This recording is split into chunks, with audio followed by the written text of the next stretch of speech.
राजस्थान के जालौर में सेना ने सैलाब में फंसे 9 लोगों का रेस्क्यू कर लिया। पाली और जालौर रूट पर एक पुल पर अचानक सैलाब आ गया। वहां से गुजर रहा एक ट्रैक्टर पानी के तेज धार में बहने लग गया, जिसके बाद सेना के जवान वहां पर पहुंचे। ट्रैक्टर को रस्सी की मदद से खींचकर सैलाब के बाहर निकाला गया।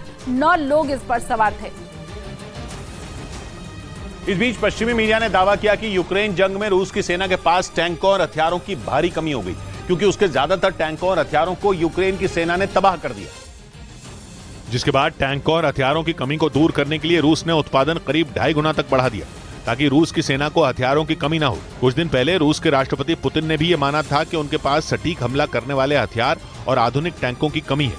हथियारों की कमी को दूर करने के लिए रूस में हथियारों का उत्पादन बढ़ाया गया। पश्चिमी मीडिया ने दावा किया कि हथियारों की कमी की वजह से रूसी सेना अब यूक्रेन पर उतने भीषण हमले नहीं कर पा रही। कुछ इलाकों में तो रूस की सेना को पीछे भी हटना पड़ा। ऐसे में अगर जल्द से जल्द रूस की सेना तक हथियार नहीं पहुंचे तो रूस के कब्जे से जापोरिजिया, लुहांस्क, डोनेस्क और खैरसोन भी निकल सकते हैं। उधर जम्मू कश्मीर के सांबा में दर्दनाक हादसा हो गया। एक बस का अचानक संतुलन बिगड़ गया और वो नहर में जा गिरी, जिसमें 21 मजदूर घायल हो गए। 4 की हालत नाजुक बताई जा रही है। इस बस में छत्तीसगढ़ के प्रवासी मजदूर सवार थे, जो इस भीषण हादसे का शिकार हो गए। बताया गया कि छत्तीसगढ़ के प्रवासी मजदूरों को लेकर बस कश्मीर जा रही थी, लेकिन सांबा में अचानक बस का संतुलन बिगड़ा और वो पलटकर नहर में गिर गई, जिसके बाद वहां चीख पुकार मच गई।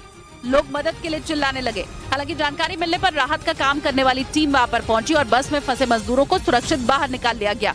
फिर सभी घायलों को कठुआ के अस्पताल में भर्ती कराया गया। बताया गया कि इस हादसे में 21 से ज्यादा मजदूर जख्मी हो गए। अहमदाबाद में आज भगवान जगन्नाथ की 146वीं रथ यात्रा निकाली जाएगी। सुबह 7 बजे मुख्यमंत्री भूपेंद्र पटेल भगवान जगन्नाथ के रथ को खींचेंगे।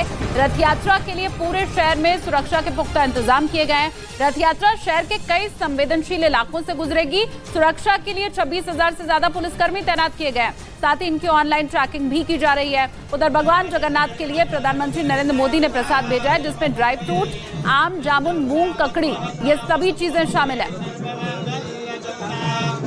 और सीधी तस्वीरें अहमदाबाद से जो इस वक्त मिल रही है वो आपके सामने। मेरे सहयोगी जनक दवे भी इस वक्त जुड़ गए हैं। जनक, अभी क्या कुछ चल रहा है? देखिए, अभी आप तस्वीरों में देख पा रहे होंगे कि मुख्यमंत्री भूपेंद्र पटेल यहाँ पर आ गए और सोने की जो झाड़ू है उससे उन्होंने रास्ता साफ किया। दरअसल इस पहिंद रस्म कहते हैं। और अभी थोड़ी देर बाद आप देखेंगे कि मुख्यमंत्री हैं वो इसको रथ को खींचेंगे। एक उसकी रस्सी होती है, वो रस्सी से उस रथ को खींचेंगे। और पहला जो आपको रथ दिख रहा है वो भगवान जगन्नाथ का है। उसके बाद बहन सुभद्रा और भाई बलभद्र का। आज दरअसल 146वीं रथ यात्रा है। 1876 में ये शुरू हुई। और देखिए, अब ये पहली तस्वीर पहले दिखा देता हूँ, फिर इसके इंपॉर्टेंस को भी दिखाता हूँ। मुख्यमंत्री आपको दिख रहे हैं, जो साफा उन्होंने पहना हुआ है और जो पगड़ी पहनी है आपको केसरी की, और साथ में गृह राज्य मंत्री भी दिख रहे हैं, साथ में और भी मंत्री हैं यहाँ पर। और देखिए, अब वो रथ को खींचेंगे। कैमरामैन रूप है, उनको कहूँगा ज़रा जूम इन करके वो दिखाएं। जो रस्सी आपको दिख रही है उस रस्सी से रथ को खींचेंगे। दरअसल इसका अहमियत ये है कि राजा जो होता है, दरअसल पहले के ज़माने में होता था कि राजा जो होता था वो खींचता। अभी भी के डेमोक्रेटिक देश में अपने जो मुख्यमंत्री होता है वो बतौर राजा के तौर पे उसको देखा जाता है, वही संचालन करता है राज्य का। और इसी के चलते राजा को देखिए, अब इन्होंने रथ को खींचा और आप देखिए उनके साथ खलास है। और देखिए, जय जगन्नाथ के नारों के साथ ये तस्वीरें आपको दिख रही है, जहां भगवान जगन्नाथ के रथ को मुख्यमंत्री भूपेंद्र पटेल और साथ ही में हर्ष संघवी हैं, वो इस रथ को खींच रहे हैं। और ये देखिए, ये तस्वीरें भी साफ देख रही हैं आपको। ये अब आगे एक रथ जाता हुआ, इसके बाद अब अनूप आपको दूसरा जो रथ दिखाएंगे वो बहन सुभद्रा का और भाई बलभद्र का। ये आप तीनों रथ देख रहे हैं। दरअसल बात यहाँ पे इम्पोर्टेंस ये है कि भगवान आज नगरचर्या यानी भ्रमण के लिए निकलते हैं। और आज के दिन ऐसा माना जाता है कि शहर भर के जितने लोग हैं वो सड़कों पर होते हैं, वो भगवान जगन्नाथ की एक झलक पाने के लिए बेताब होते हैं।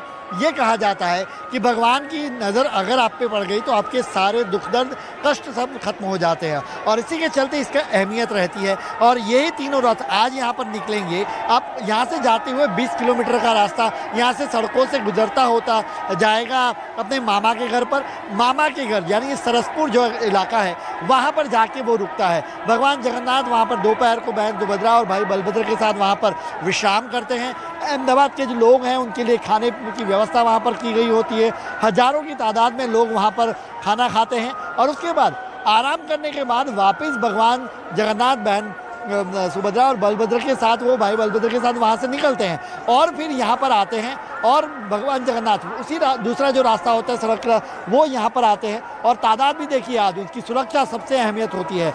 कई संवेदनशील इलाकों से ये रथ यात्रा से गुजरती है यहाँ से। ऐसे में आप रैपिड एक्शन फोर्स का सर्कल भी देख पा रहे होंगे। कैमरामैन अनूप आपको वो रैपिड एक्शन फोर्स जो ब्लू कलर में है, आपको वो उसका सर्कल भी आपको दिखाएंगे कि कैसे इस रथ का घेरा बनाया होता है। और घेरा रथ पूरी तरह से इसको कॉर्डन ऑफ करता है। बीच में जो सफ़ेद शर्ट में आपको दिख रहे हैं वो उनके खलास हैं, यानी खलास वो भगवान जगन्नाथ का रथ खींचने वाले होते हैं। वो बहन सुभद्रा का रथ है या भाई बलभद्र का रथ है, उनके साथ भी खींचते हैं। और आप देखिए अब जो बाकी जो विधायक हैं वो उसका जो अहमदाबाद के जो बाकी विधायक हैं वो यहाँ पर आए हैं, वो रथ की थी। आज का सुबह ही गृह मंत्री अमित शाह यहाँ पर आए थे और उन्होंने मंगला आरती की थी। और पीएम मोदी खास आस्था रखते हैं इस मंदिर में, और इसी के चलते उन्होंने यहाँ पर इस बार प्रसाद भी भेजा है। ड्राई फ्रूट मूंग वाला जो प्रसाद होता है वो भी इस बार यहाँ पर उसकी तस्वीरें भी जनक हमने दर्शकों को दिखाई थी। फिलहाल किस तरह से मुख्यमंत्री ने रथ खींचा वो तस्वीर भी आपने देखी। अब देखिए, सूचना और प्रसारण मंत्रालय अंतर्राष्ट्रीय योग दिवस मीडिया सम्मेलन के दूसरे संस्करण का आयोजन करने जा रहा है। योग के संदेश को फैलाने में मीडिया के योगदान के लिए प्रिंट, टीवी, रेडियो की श्रेणियों में अंतर्राष्ट्रीय योग दिवस मीडिया सम्मेलन के लिए इस साल के एडिशन का आयोजन किया जा रहा है। तीनों कैटेगरी में 33 सम्मान दिए जाएंगे। इसमें भाग लेने के लिए और दूसरी जानकारी के लिए www.mib.gov.in पर विजिट आप कर सकते हैं।